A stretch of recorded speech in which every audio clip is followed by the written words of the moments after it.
In the month of October 1957, the Soviet Union was successful in placing an Earth satellite into orbit.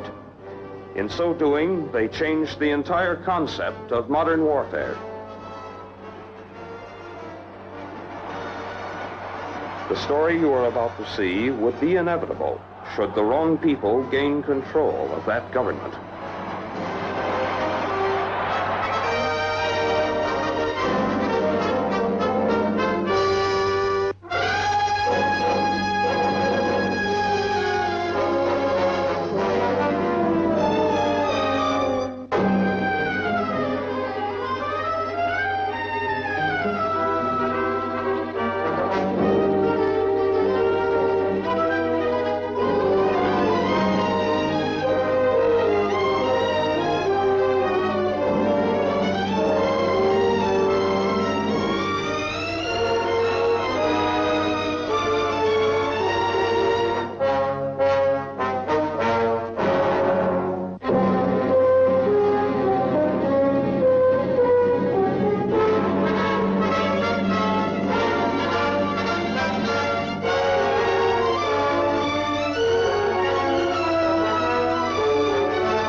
Hey, Mildred, come here a minute and listen to this.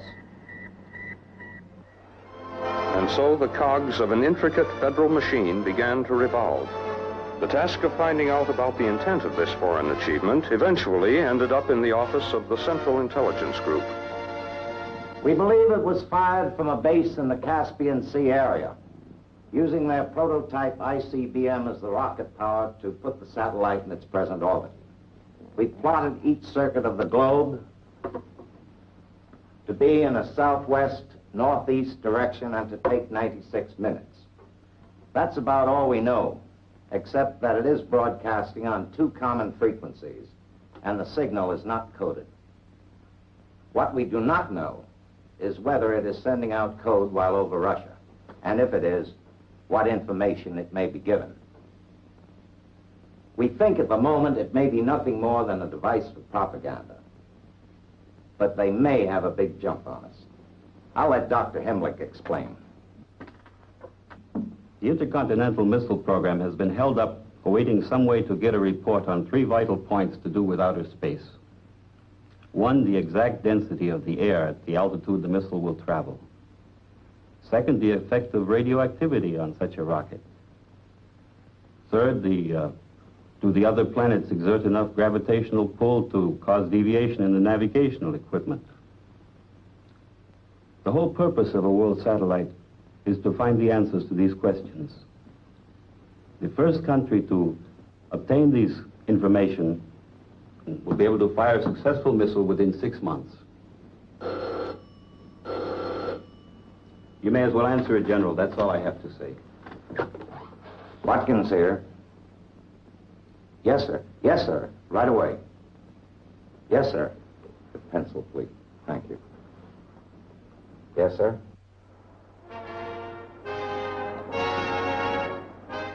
The political pressures regarding this matter were terrific. Consequently, it wasn't long before a top-secret coded message reached the desk of George White, Chief of the European Bureau of the Central Intelligence Group. Thank you very much for your kind cooperation. Yours truly, George White. Would you have that typed up and see that it gets on the courier plane to Washington, please? Yes, sir.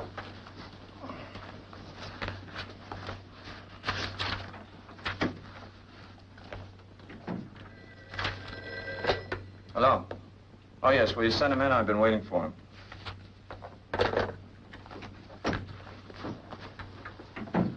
How you doing, John? Fine. How are you, George? Good to see you. Sit down. Thanks. Oh, what's up? John, I sent for you because you're the best agent we have. Thanks, George. Well, what's the job? When you start passing out compliments, I figure there's usually something pretty big up. Something big is up. Washington has been on my back for weeks to get somebody into Moscow. They want to find out if the Reds are really on the right track with their satellites. Well, aren't these satellites just a good propaganda move on their part? We hope so. But they may be getting data that would put them way ahead of us. Well, what do you want me to do? You're going to be flown into Russia, then make your way to Moscow. There you'll contact one of our agents. It's all in here. Incidentally, destroy that after you've read it. Yeah, I will. The agent is a girl, but we think that she's the right one for the job. A girl? Well, that sounds interesting. Remember, John, we want information, not a repetition of that affair in Vienna. Oh, that was completely different. Seriously, George, when do I go? Right now. I'll drive you to a little airport outside of town. One of our best pilots will take you in a special civilian plane. And, John, I've no need to tell you, if you're caught, we'll have to say that we never heard of you. I've been through that before, remember? Is it okay if I stop by my apartment and pick up a toothbrush? Sure. Let's go.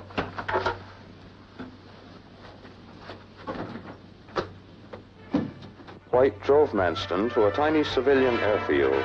Here they met the pilot, who was to fly the agent as far into Russia as was practicable.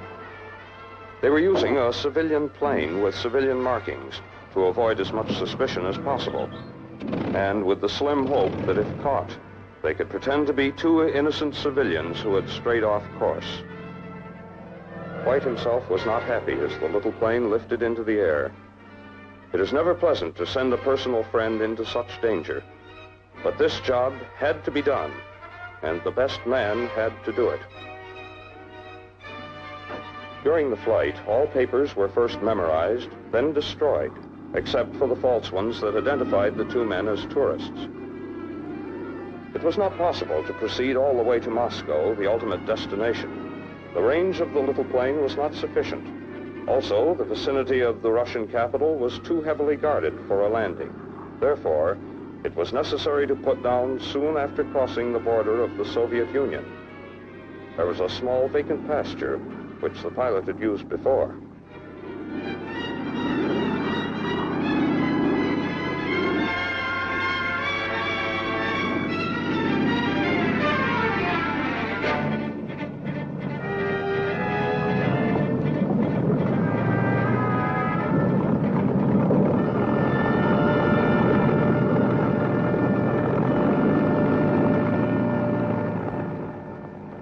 After leaving the plane, Manston could expect no further help until he reached his contact. This meant traveling by the most inconspicuous ways possible, walking when necessary, and keeping constantly on the alert. At this rate, Moscow lay 1 to 5 weeks away. The capital was apparently peaceful and prosperous under its present regime. But attention was growing, and rumors were beginning to spread about the possibility of the military taking over control of the government. The people were not in favor of this, but military minds do not often consider the desires of the layman when making their plans. Once Manston got to the metropolitan area of Moscow, he found it easier to get about, as there were many tourists from the Western European countries in and around the Russian capital. His instructions had been clear. Go to a certain cafe and wait for a chance to make contact with the agent who was to act as his intermediary.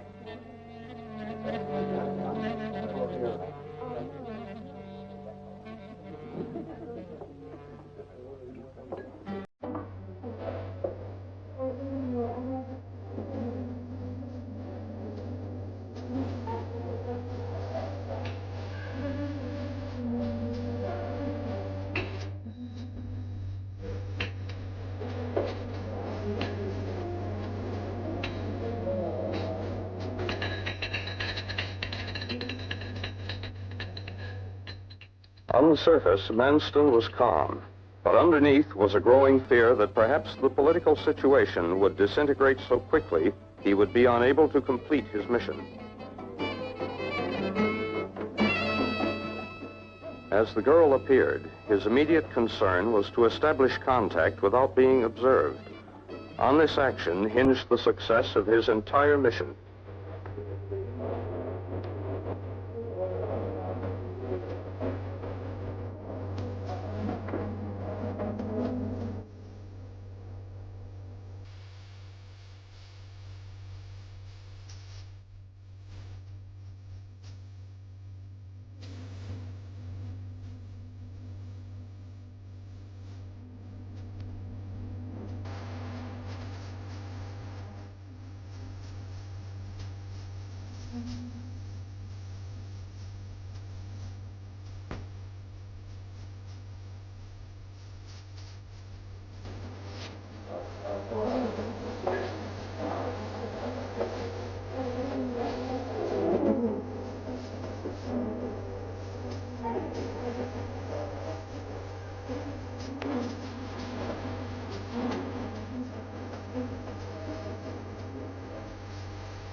Hello?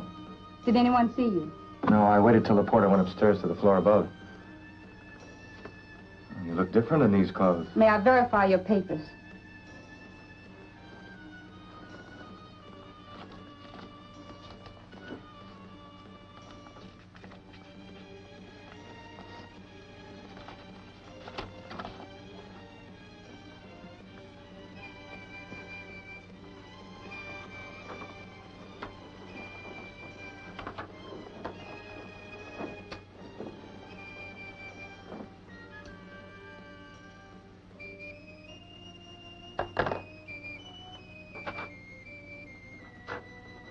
What are your plans?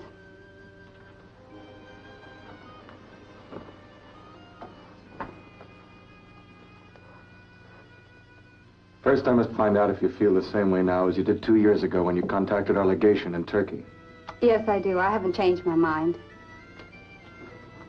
My family was killed resisting the Germans. I escaped to Turkey and later married one of your airmen. He was killed in an accident, and that's when I made my decision. I was told to return here, and I would be contacting. But why have they waited so long? You were being saved for the big one. And this is the big one. Through your contacts, we have to find out if the Reds have gained any advantage through Sputnik. And if so, how much? Well, I can tell you this much now. They have all the information they want. How do you know that? In a way, even your Mr. George White in Germany hasn't learned. Last month, I became the mistress of the Minister of Defense. When the pig gets drunk, he talks. What a setup. I don't know exactly what data they've received from the satellite, but I heard him say it was enough for the engineers to complete their missile design. They all seem very elated. I wouldn't wonder. Look, I'm going to have to get this back to headquarters as quickly as possible. It'll take them a couple of weeks to contact me with further instructions. In the meantime, I think it would be best if I stayed here. Well, that is, if you don't mind. I don't mind, but in this case, well, I want to help all I can, but when Joseph gets drunk, he comes here. And for your own sake, I don't think you want to overhear some of the things that happen. Look, in this business, I have to do a lot of things I don't like to do. If you can stand it, so can I. Okay, roommates? Okay.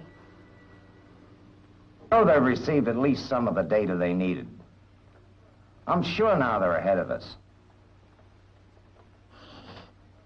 I know the budget cut slowed you down. Good Lord, man, I'm not blaming the aircraft industry. I'm only asking you all to redouble your efforts. All right, as soon as our satellite is up, you'll get the data you need. But in the meantime, Arthur, just guess.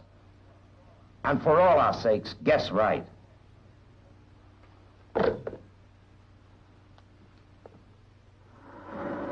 aircraft industries did respond. Extra shifts were added. New factory space became available.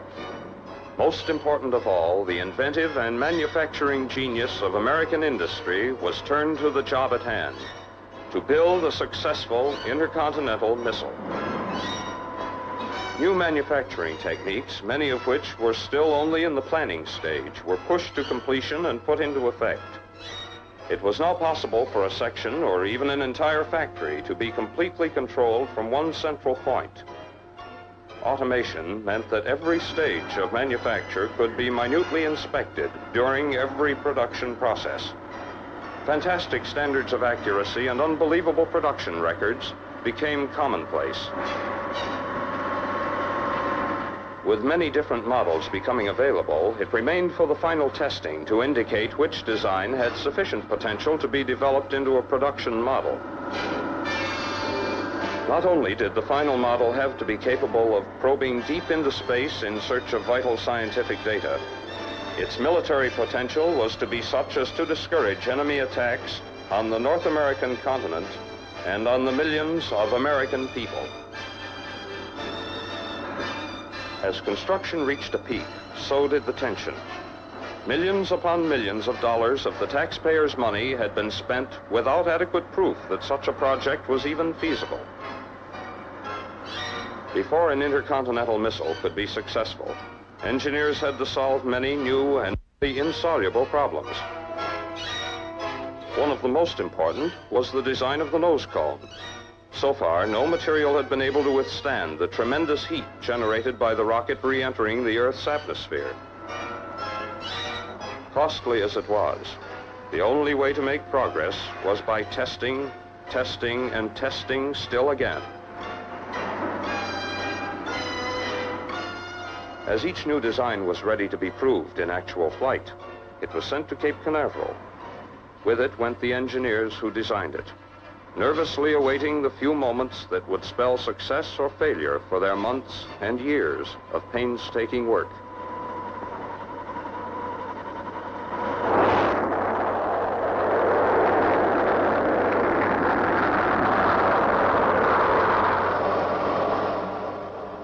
A failure would have to be retested later. Tremendous cost.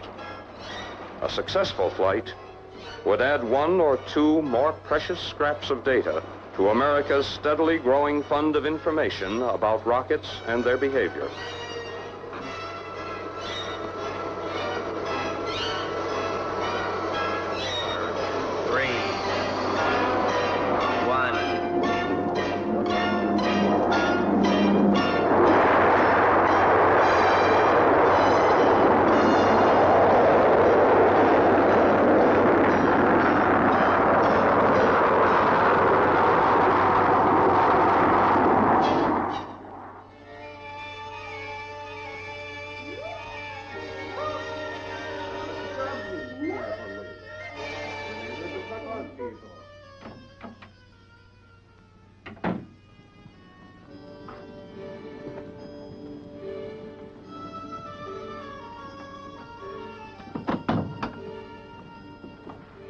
I'm sorry. I got rid of him as fast as I could. Oh, don't worry about me. I'm okay. You look like you got the worst of it.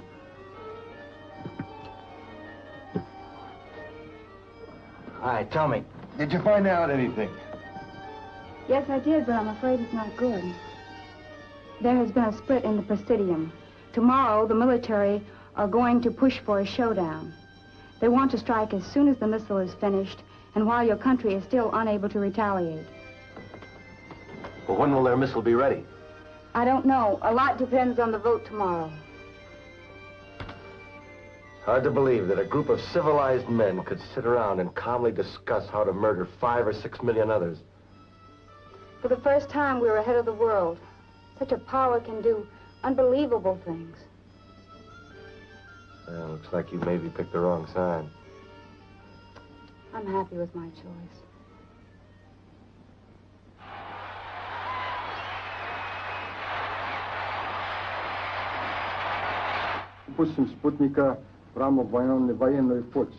The Marshal has called this meeting to consider the use of Sputnik for military purposes. He now turns to the Minister of Economy and asks his opinion. The minister replies that he doesn't feel that the economy can stand a war at this time, maybe in 10 or 20 years. The Marshal replies that time is short, that's impossible. The Marshal now asks his staff and the Defense Minister if they concur with him in this, and they say that they do. However, the other ministers do not agree. The Marshal is very annoyed and asks them why it is they feel they can't go along with him in this action. He emphasizes that he has the punch, the advantage of surprise, and the first rockets. The Marshal emphasizes that a destroyed New York would give full and absolute control of America to them. Our agent in Moscow has gotten this information through. There's a new clique assumed power in the Kremlin, the militarists, and they're considering launching a missile as soon as they can. Now, I'll lay my cards on the table. If we can't come up with something better within a reasonable time, this country is going to witness the most frightful disaster it has ever seen.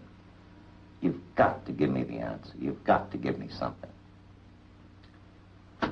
We've whipped the problem of the skin friction on the warhead. Now that we have our own satellite up, we can modify the navigational equipment. And we're working on a device to protect the rocket from meteorites and radioactivity. Well, give us time. We will give you your missile. Time? We have no time. Had we half the money that was appropriated for such worthy projects as cheese price supports, we would have had our ICBM long ago. I know, but you realize what a peacetime general is up against. But, Eric, at any rate, you now have all the resources of the country behind you. Yeah. And God grant that we may not be too late. Ah, cheers. Ah, George. Ah, George. Ah, George. Now, how about the actual? George.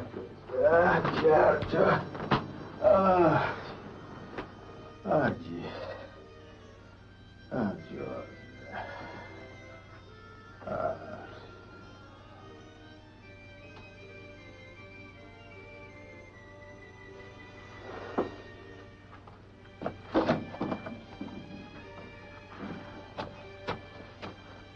He's asleep. When he's like this, nothing can awaken him.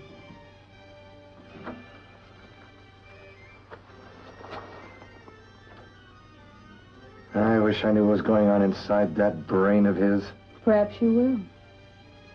He's going on an inspection trip to the missile site, and he wants me to go with him. When? He leaves on the train in the morning. That's why the celebration tonight. At the slightest excuse, he drinks, and when he's drunk, he wants me. Not for a nice party or dinner, but only here. Why can't he go home to his wife? Oh, don't think about it. Sometimes when I'm in that closet and he's out here, I'd like to come out here and... It has to be. I really don't mind. But I do.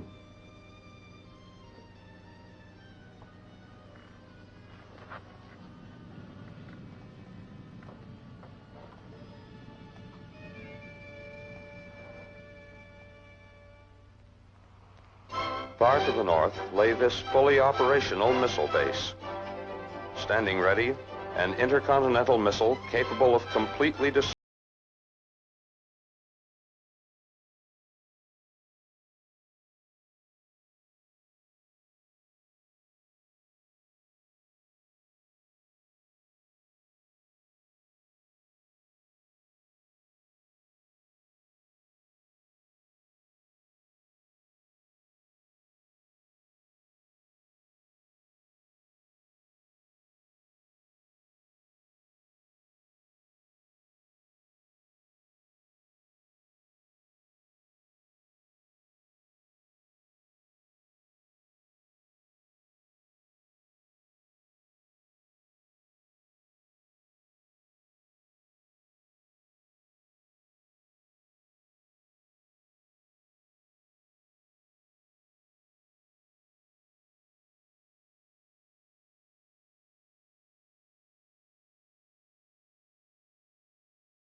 Watkins.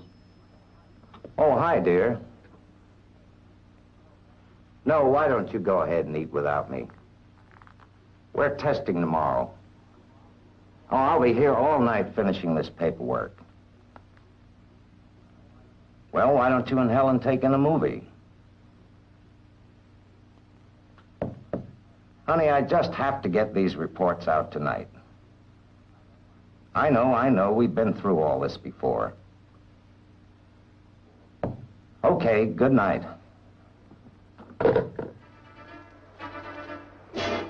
Each test flight had its accompanying tensions, but this was the most important flight yet to be scheduled. Several entirely new concepts of missile design were incorporated into this one model. Due to the tremendous pressure being exerted by both military and civilian agencies as a result of the alarming military situation, certain component parts were incorporated into this bird without being exhaustively pre-tested, which up to now was standard operating procedure. Time was running desperately short.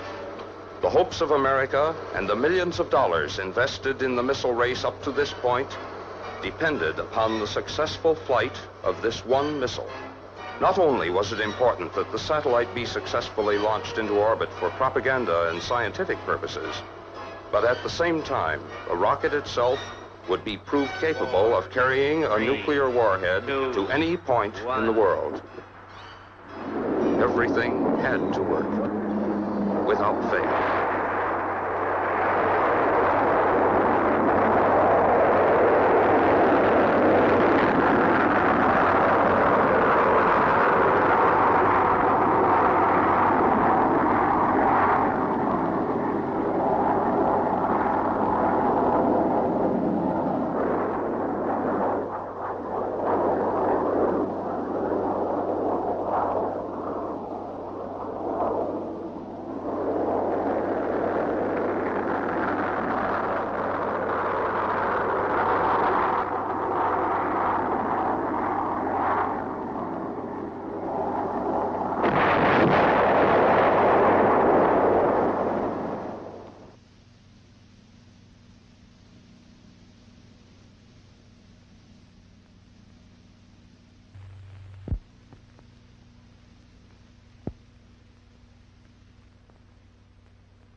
So we were just switching to radar controls and everything went boom. Does not mean we do not have a successful missile that can pinpoint a target 6,000 miles away. It was just bad luck. Bad luck? That's putting it mildly. I was counting very heavily on this test. I'm sure we have an operational missile. One more test will prove it. In 2 weeks, we'll be ready to try again. 2 weeks?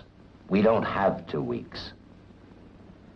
If this test had been successful, I really think we had a chance to go ahead of the Reds. But now the fate of this country is hanging on a very thin thread. Their failure or our chance at sabotage.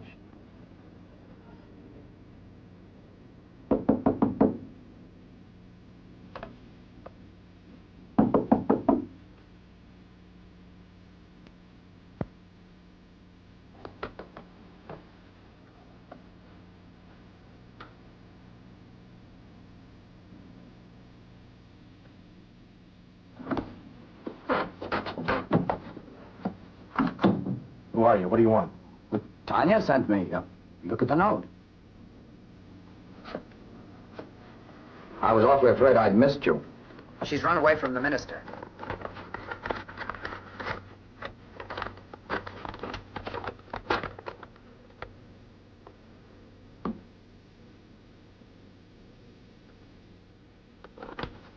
Where is she? She's up near Leningrad. She asked me to bring you there. How? By train. We can make the journey in several short trips. That way we won't need any travel permits. There's a train that leaves at 8:30. I've got the tickets. Will you come? I guess I have to trust you. My name's Johnny Manston. Morris Steele, British intelligence. British intelligence? How did you get mixed up in this? We rather like to keep our hand in everything. Actually, we've been trying to make contact with Tanya ever since she took up with the minister. Luckily, I had my chance on the train. She says it's imperative that you join her. That's what the note's for. Well, I'm glad you made it. She says they're about ready to fire the missile. We'd better go then. Okay. I guess I haven't got time to wait for any further orders from Germany. The Marshal says that newspapers are informing the world that the American attempts to launch their rocket ended in failure. He says that he has called them here to conclude their arguments and finalize the new military position of the Russian rockets.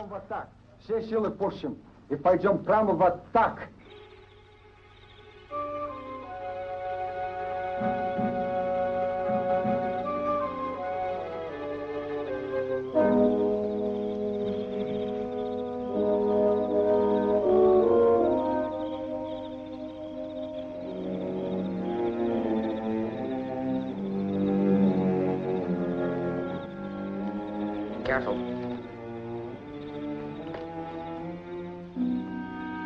He's over there. This is as far as I go. John wants to do the job on his own. I think he's right.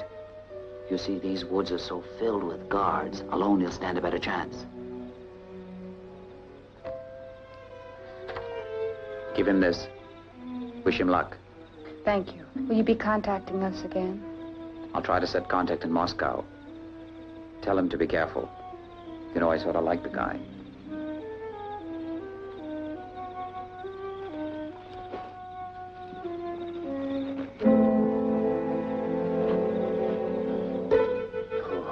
Hi. Johnny. You're safe. I was worried. The police are thick in this area. Oh, we had a few rough moments, but Morris got us through all right.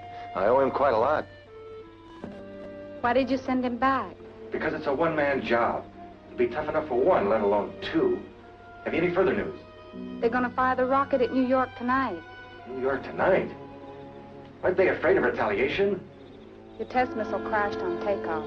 Our military feels it'll be 3 weeks before you can put up another. We don't need rockets. Our Air Force can still drop bombs. The Kremlin is positive that none of your aircraft can get through. Our anti-aircraft rockets have proven 100% effective. Did Morris give you the TNT?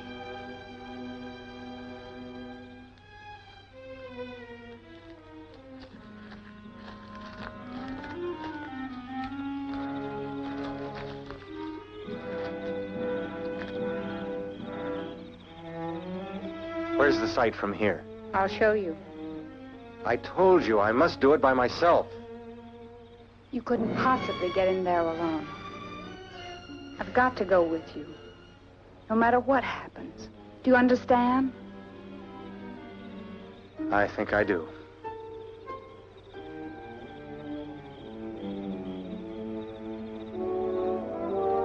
All right.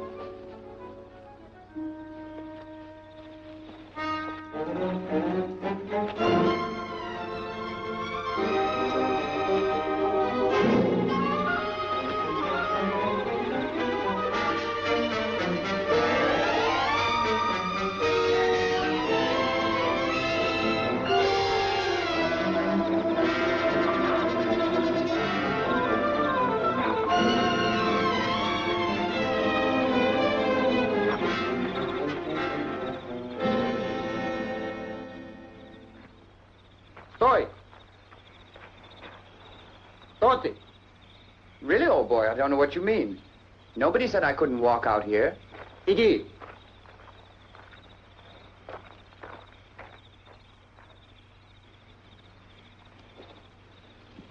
The power stations and the controls are over there. But they're heavily guarded. I think we'd have a better chance of getting in the compound from the other side. Okay, let's go.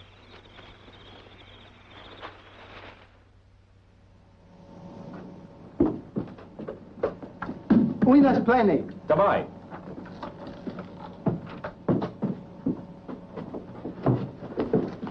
Englishman. So you're an Englishman.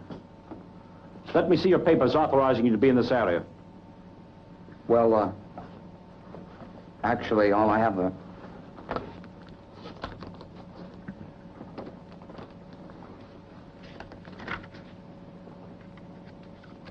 Mr. Steele, might I ask you why you're in this district when your papers clear you only to Leningrad? Well, actually, I'm afraid I lost my way. I am not amused. Do you realize the seriousness of being found on this military reservation? Yes, I do, and I'm sorry. In fact, if you'll give me one of your chaps to show me the way back to the main road, why, I'll be on my way to Leningrad and attend to my business.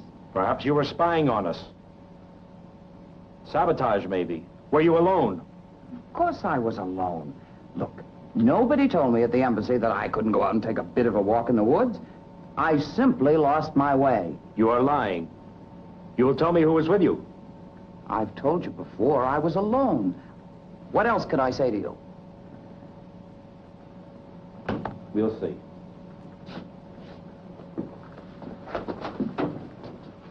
I'll deal with you later.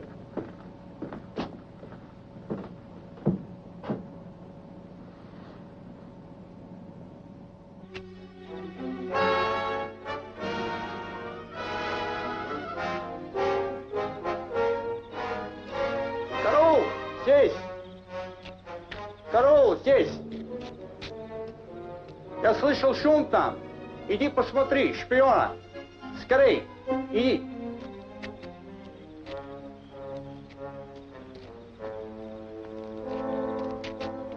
Я слышал шум там.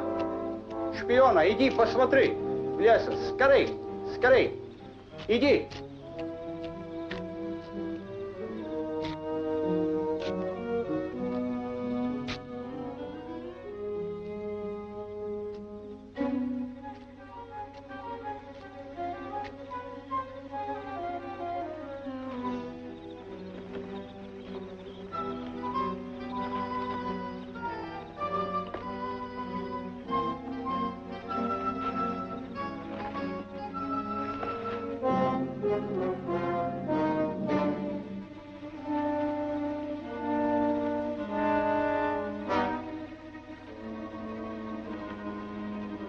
Come on, step down here.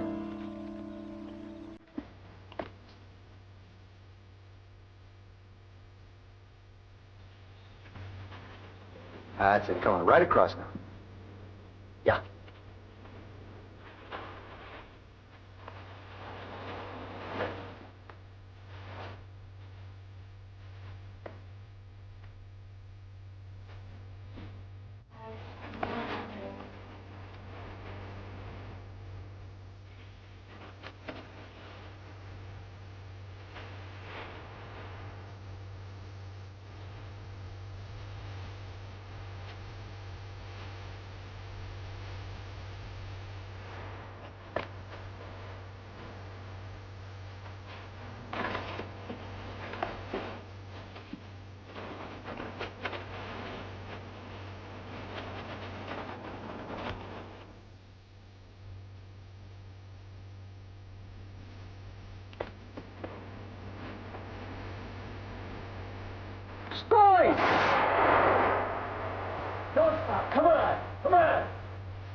me. Just go on. I'm all right. Don't worry about me. Over to next. Start.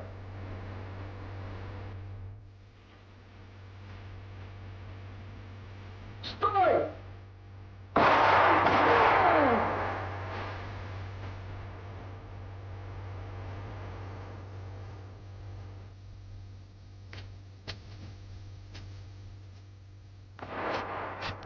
Головой! Ромео, выстрел!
Рядовой!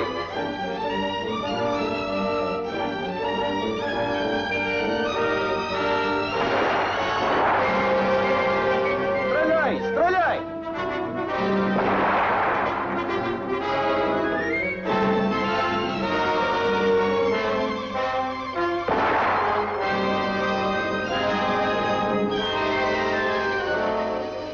Осторожно!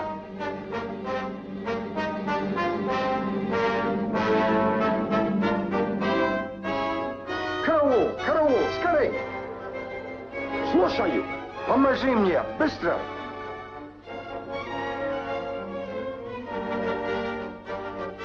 Осторожно! Возьми быстро в лес!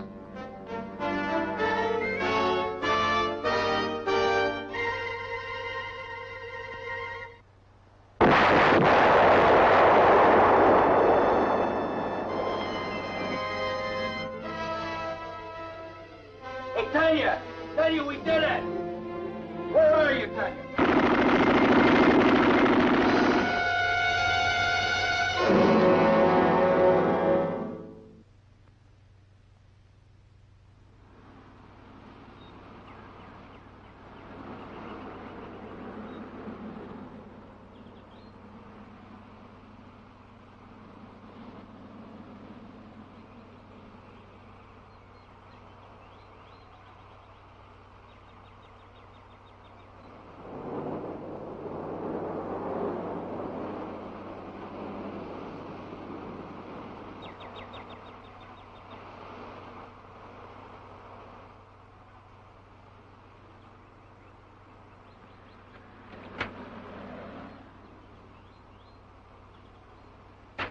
Bill, I'm frightened. Please don't go in today. Lots of men are staying home until these air raids are over. I can't work over the phone like they can. You know that.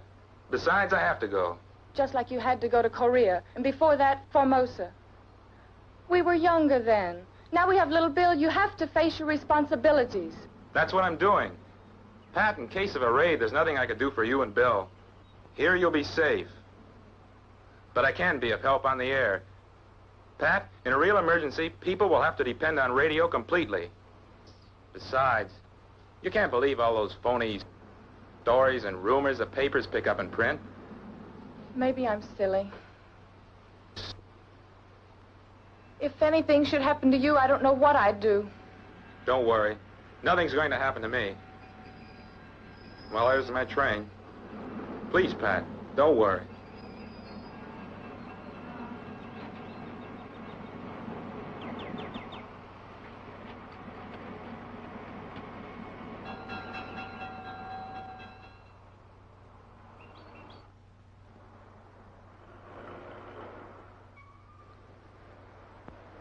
Well, so long, honey.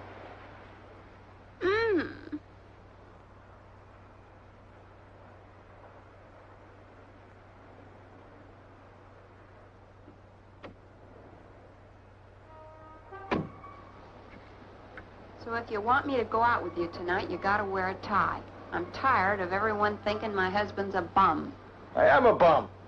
Except for one thing. What's that? I'm a rich bum. I got $20. I'm gonna blow it all on you tonight. $20 or not, you're gonna wear a tie. Okay. I'll get a special one just for you.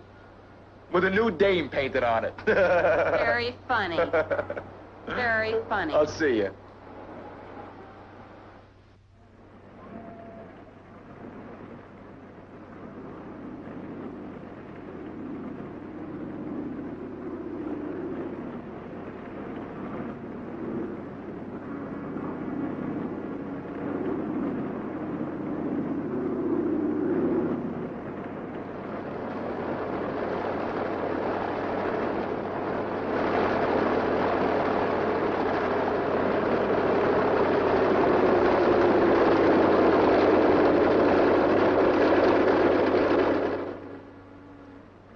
Good morning, my boy. Good morning, sir. Why did you ask me to meet you here? I'm taking no chances. I'm paying you well. Don't leave under any circumstances. How's the market? Oh, just fine. With the war scare on, you really should make a killing. Thanks. That's good. Good.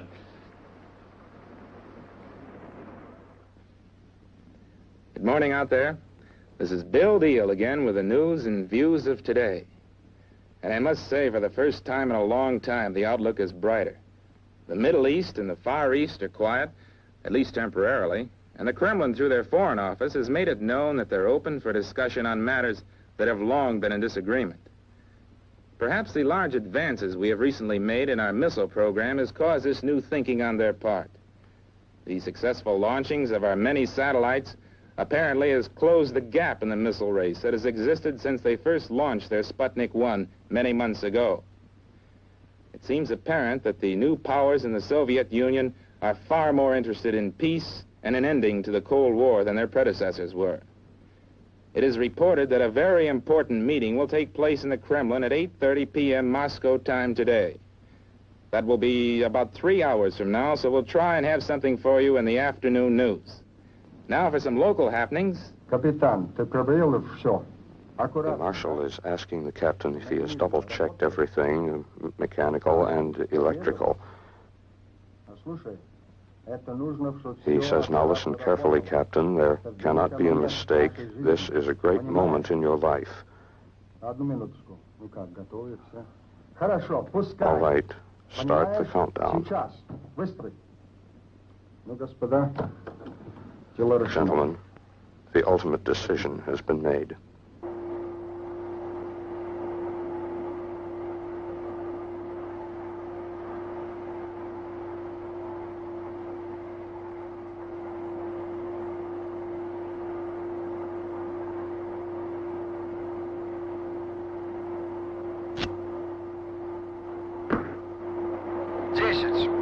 Приготовляй ракету на выстрел.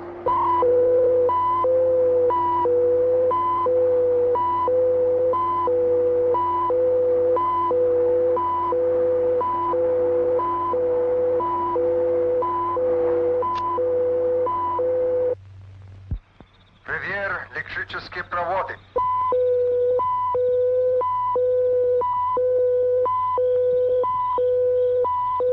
Восемь. Наливай кислород.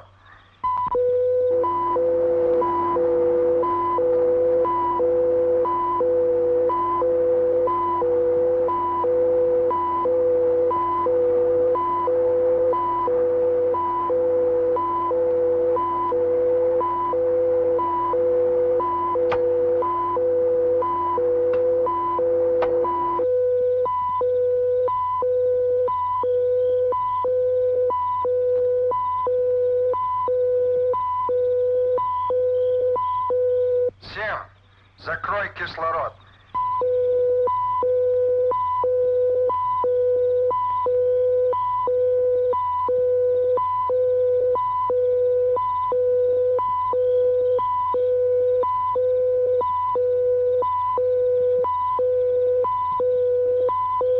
Шесть.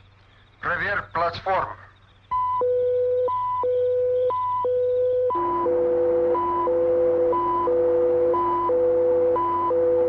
Пять.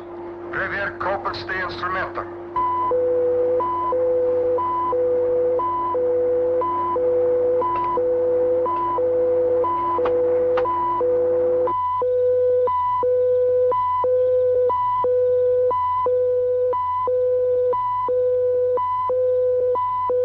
Четыре.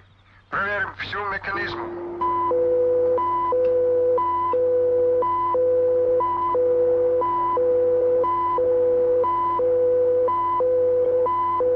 Три.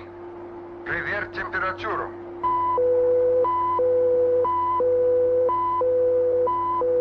Два. Проверь ракетный вокзал.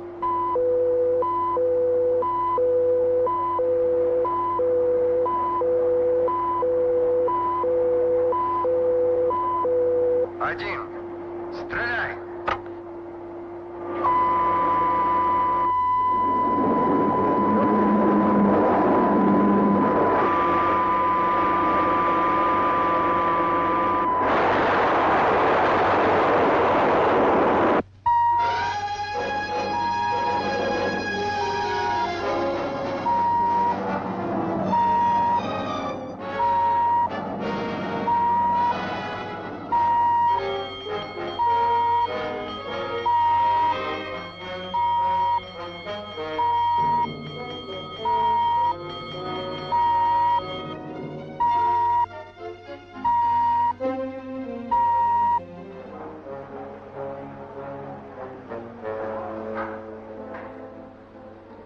Yes, I know it's important.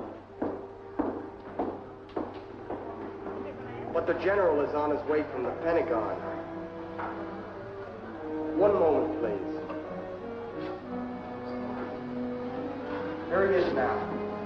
Two lines, sir. Watkins here. Yes. Yes.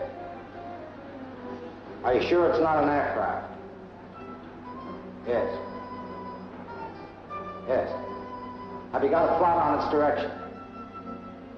I see, yes. Okay, keep me informed.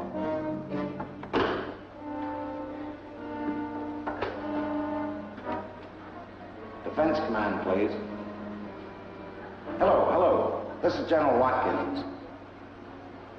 Now listen. I want a red alert for every area east of the Mississippi River. No further phone service except for civil defense and the military. Put this on all teletypes. At 1400 hours Eastern Standard Time, the Reds fired a missile aimed at the eastern seaboard of the United States. The missile will hit its target in about 10 minutes.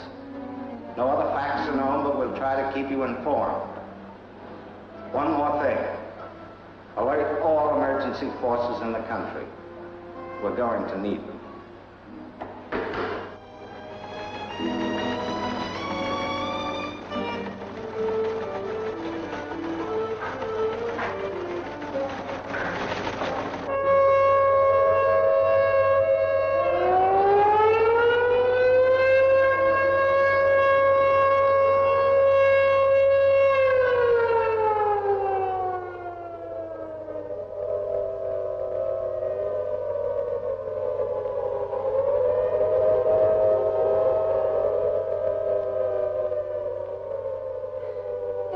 Another of those things. I think they're stupid.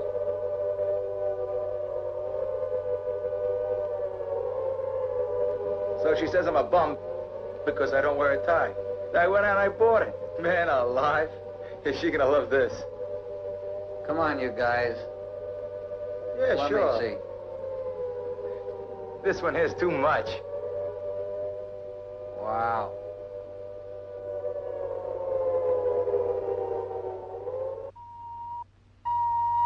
Attention, everyone. This is a red alert.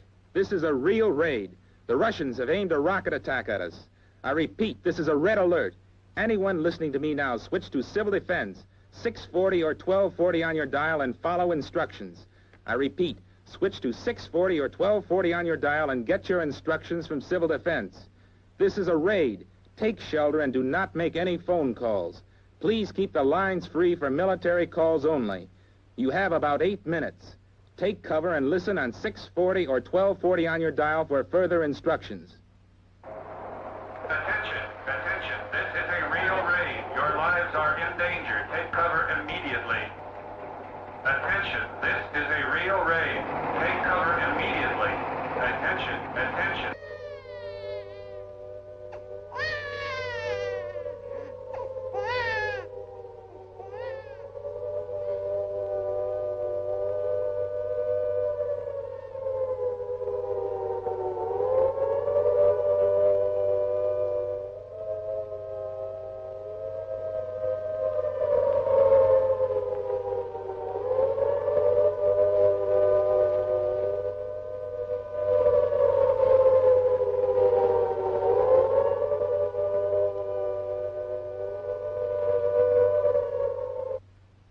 To those of you still listening, follow these instructions if you can't get underground.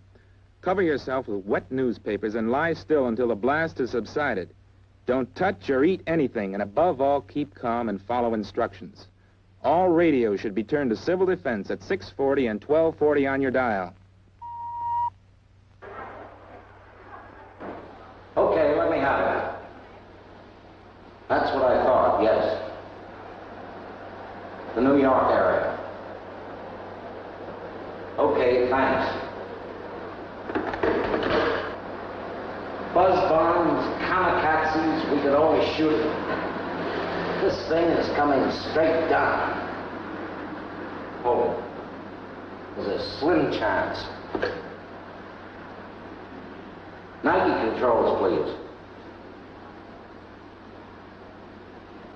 This is General Watkins here. Yes, General Watkins. When this missile shows on your scopes, I want you to fire every Nike you have. I know you can't hit it at that speed, but try. Please try. If only we had an operational anti-missile device, we might give some hope to those people out there. Maybe the Nike will hit. No, there's no chance of that. This thing is coming in at 18,000 miles an hour. Nothing can stop it.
Help me.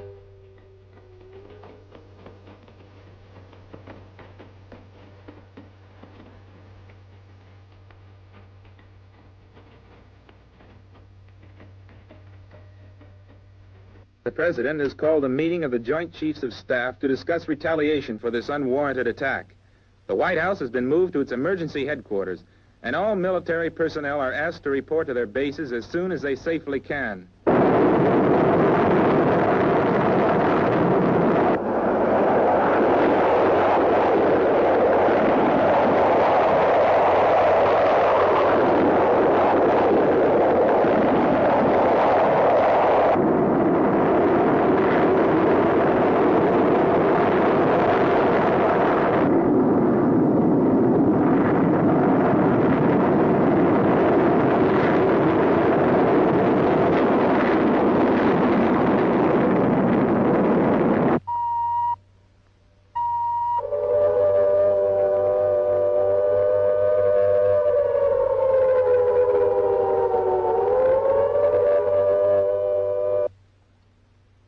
Teletypes are dead. All we can do now is wait. This is Bill Deal, signing off. Pat, dear, if you can hear me, it just dawned on me that I probably won't see you or little Bill again. If this is because I've been stubborn, I'm sorry, because I really love you.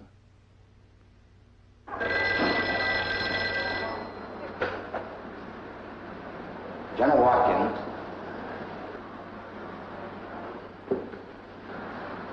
Okay, I'm sure you did. They missed with the Nikes.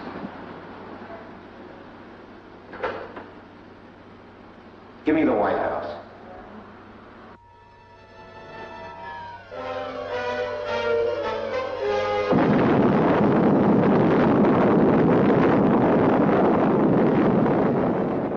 The suburban areas were spared, but metropolitan New York City was almost completely destroyed, with a death toll of well over 3 million. Regardless of possible disagreements over conference tables, in spite of the selfish interests of political factions or special interest groups, we cannot let this be the end.